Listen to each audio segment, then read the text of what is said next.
ذرا سوچیں، ایک ایسا شخص جو شدید غریبی سے اٹھتا ہے اور پھر وقت کے بادشاہ سے بھی زیادہ طاقتور بن جاتا ہے۔ یہ کوئی خیالی بات نہیں، یہ ملا علی کنی کی حقیقی کہانی ہے، ایک ایسی کہانی جہاں صبر ہی سب سے بڑی طاقت بن جاتا ہے۔ تو سوال یہ پیدا ہوتا ہے، کیا واقعی صبر کسی انسان کو بادشاہ سے بھی زیادہ طاقتور بنا سکتا ہے؟ چلیں اس کہانی میں اس سوال کا جواب ڈھونڈتے ہیں۔ تو چلیں کہانی شروع کرتے ہیں نجف کی گلیوں سے۔ یہاں ایک نوجوان عالم ہے ملا علی کنی، اور وہ جس غربت کا سامنا کر رہے ہیں، سچ پوچھیں تو اس کا تصور کرنا بھی مشکل ہے۔ ان کی زندگی میں ایک بڑا عجیب تضاد تھا۔ مطلب ظاہری طور پر تو وہ انتہائی غریب تھے، لیکن اندر سے ان کا صبر اور حوصلہ کسی پہاڑ سے کم نہیں تھا، بالکل مضبوط۔ اچھا، ان کا ہر ہفتے کا معمول کیا تھا؟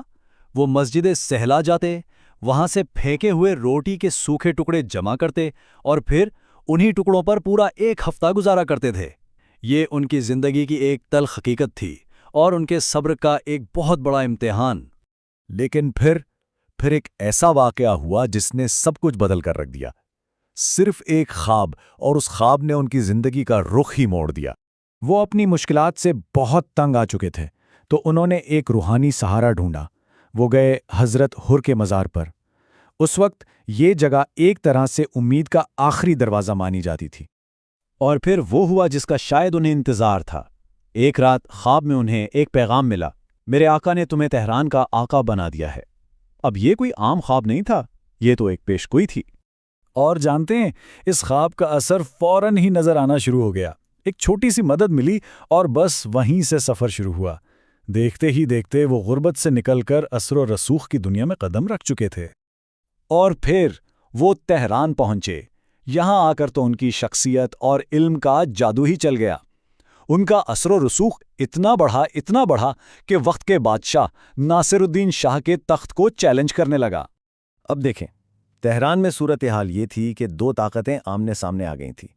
ایک طرف بادشاہ کی حکومت تھی اور دوسری طرف ملا علی کنی کا روحانی اختیار، اور ان دونوں کا ٹکراؤ تو ہونا ہی تھا۔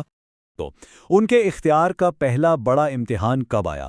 یہ تب ہوا جب بادشاہ نے ایک سڑک بنانے کا حکم دیا، اور اس سڑک کی زد میں ایک چھوٹی سی مسجد آ رہی تھی جسے گرانا ضروری تھا۔ اس پر ملا علی کنی نے بادشاہ کو ایک خط لکھا، اور اس خط کا آغاز انہوں نے قرآن کی ایک ایسی آیت سے کیا جو بڑے بڑے طاقتور بادشاہوں کو ان کی حقیقت یاد دلاتی ہے۔ یہ کوئی معمولی بات نہیں تھی، یہ ایک کھلا چیلنج تھا۔ اور نتیجہ کیا نکلا؟ بادشاہ نے فوراً اپنا حکم واپس لے لیا، سڑک کا راستہ ہی بدل دیا۔ سوچیں ذرا، ایک عالم کے چند الفاظ بادشاہ کے فرمان پر بھاری پڑ گئے۔ اچھا، تو بادشاہ ان سے ڈرتا کتنا تھا؟ اس کا اندازہ ایک اور بڑے دلچسپ واقعے سے ہوتا ہے۔ ایک بار بادشاہ اپنا شاہی شکار ادھورا چھوڑ کر شہر واپس بھاگ آیا۔ بھئی آخر ایسی کیا وجہ ہو سکتی ہے؟ اس کی وجہ خود بادشاہ نے بتائی۔ اس نے کہا، مجھے خیال آیا کہ اگر حاجی علی نے حکم دے دیا کہ شہر کے دروازے بند کر دو اور میرے لیے نہ کھولو تو کیا ہوگا؟ بس اسی خوف سے میں نے واپس آنا بہتر سمجھا۔ یہ تھا خوف ایک بادشاہ کا ایک عالم سے۔ تو یہاں ایک اور سوال پیدا ہوتا ہے، کیا طاقتور ہونے کا مطلب شاہانہ زندگی گزارنا ہی ہے؟ اس سوال کا جواب ہمیں دو بہت بڑے علماء کے موازنے سے ملتا ہے۔